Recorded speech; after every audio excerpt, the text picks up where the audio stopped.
Lamp of Murmuur is back with a blistering new album, The Dreaming Prince and Ecstasy, out on Wolves of Hades Records.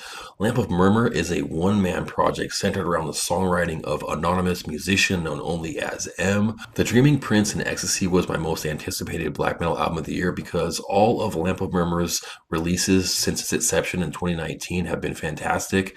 The early 90s black and white black metal aesthetics are grim and nostalgic, but with kind of a modern flair. The Lamp of Murmuur back catalog is ripe with compelling riffs and intelligent songwriting that displays a very mature relationship between the guitars and the drumming, like on the albums The Burning Spears of Crimson Agony, The Air of Elliptical Romanticism, and Saturnian Bloodstorm as well.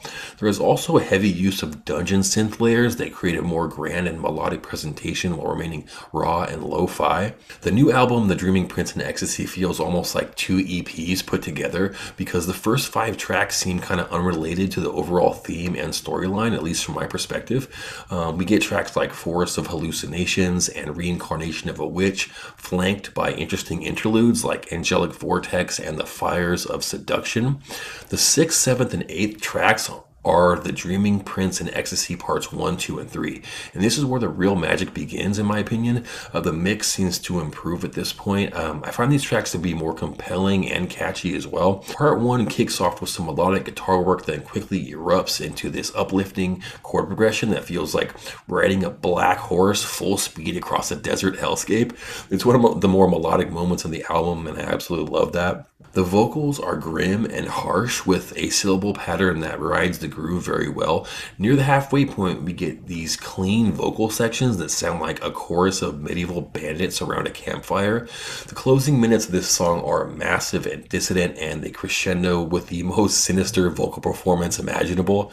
Part 2 starts with some dreamy arpeggios and absolutely beautiful reverb guitar tone that feels triumphant. The tension here feels like the midpoint of a fantasy novel where the good guys come back with a vengeance. I love the clean vocals that loom around the midpoint. They're super satisfying. This is the proggiest track on the album and certainly a highlight for me. Part 3 of the trilogy is a 9-minute journey into the feeling of revenge and perseverance. The blast beats are relentless and hypnotic. The vocals are incredible. The second half of the track is so damn good as well. The riffs, the synths, the gang vocals, the melodies are all amazing. The closing track on the album is A Brute Angel's Sorrow. It kicks off with some acoustic guitars and clean vocal chants that romanticize riding off into the night, going from nothingness to glory in the end. In conclusion, this is a really good record. Some of the transitions are a little rough, especially in the first half, but the album more than makes up for that with sick riffs, compelling vocals, and an interesting storyline. Massive shout out to Lamp of Murmuur. Go check out The Dreaming Prince and Ecstasy on Bandcamp or any streaming platform, or Wolves of Hades as well. Thank you for your time today. This is Gravel Throat Reviews. I'll see you in the next one. Peace.